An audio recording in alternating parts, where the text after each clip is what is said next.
राधिका, एक 29 वर्षीय युवती, लखनऊ के एक छोटे से मोहल्ले में अपनी बुआ और फूफा के साथ रहती थी। उसकी उम्र बढ़ती जा रही थी और शादी की बात अभी तक नहीं बनी थी।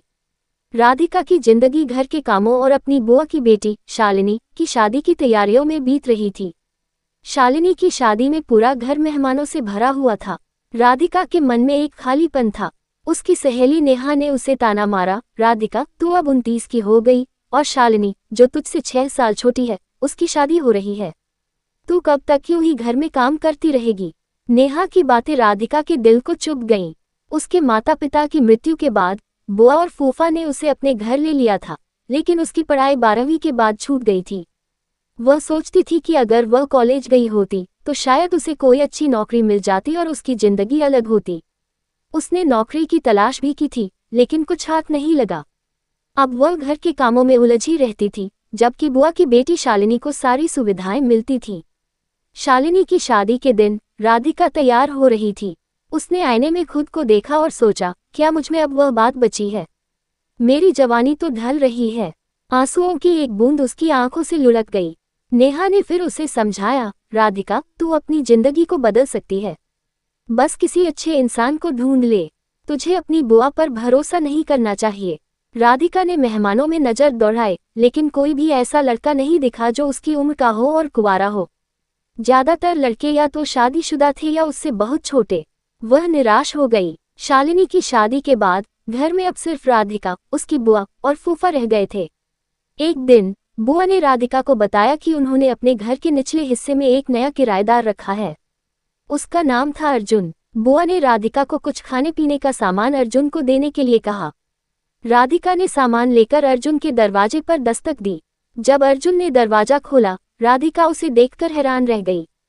वह एक आकर्षक और सौम्य व्यक्तित्व वाला युवक था। उसने मुस्कुराते हुए राधिका का शुक्रिया अदा किया और उसे अंदर आने को कहा।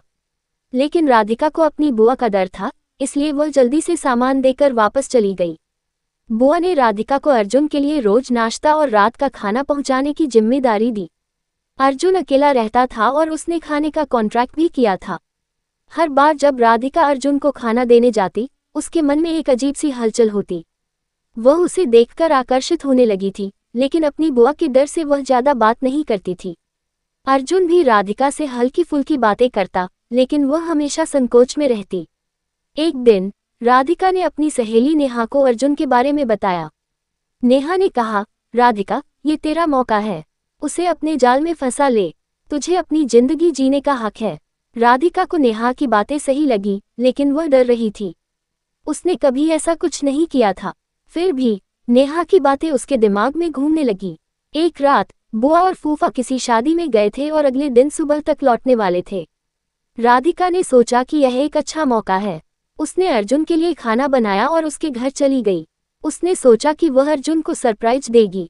उसने चुपके से दरवाजा खोला और अंदर चली गई।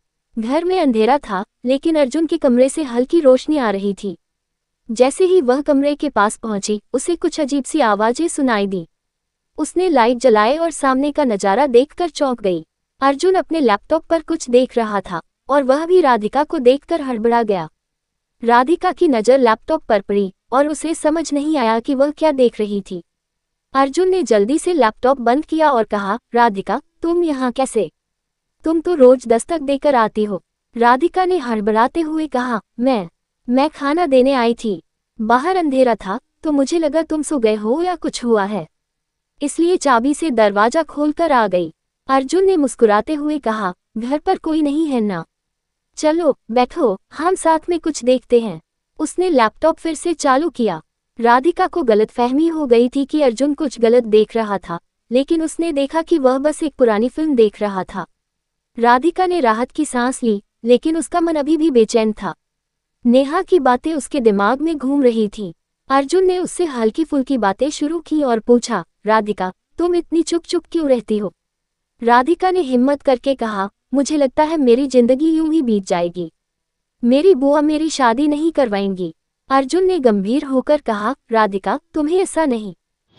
राधिका तुम्हें ऐसा नहीं सोचना चाहिए था। तुम बहुत अच्छी हो, इंसान हो, कोई ना कोई तुम्हें ज़रूर पसंद करेगा।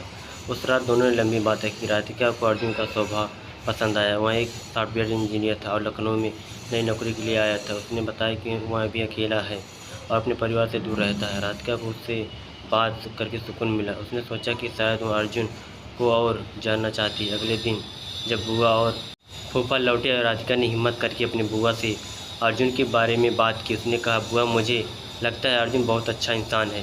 बुआ ने मुस्कुराते हुए कहा, राधिका मुझे पहले से पता था कि वह अच्छा लड़का है। मैंने उसे इसलिए बुलाया था कि ताकि तुम दोनों एक दूसरे को जान सको। और मेरे दूर दूर के रिश्तेदार का बेटा है। अगर तुम्हें वह पसंद है तो हम तुम्हारी शादी की बात आगे बढ़ा सकते हैं। राधिका की खुशी का ठिकाने नहीं रहा। उसने भगवान का शुक्रिया अदा किया। कुछ महीनों बाद राधिका और अर्जुन की शादी धूमधाम से हुई। राधिका की ज़िंदगी में एक नई शुरुआत हुई और वो अपनी नई ज़िंदगी में खुश थी।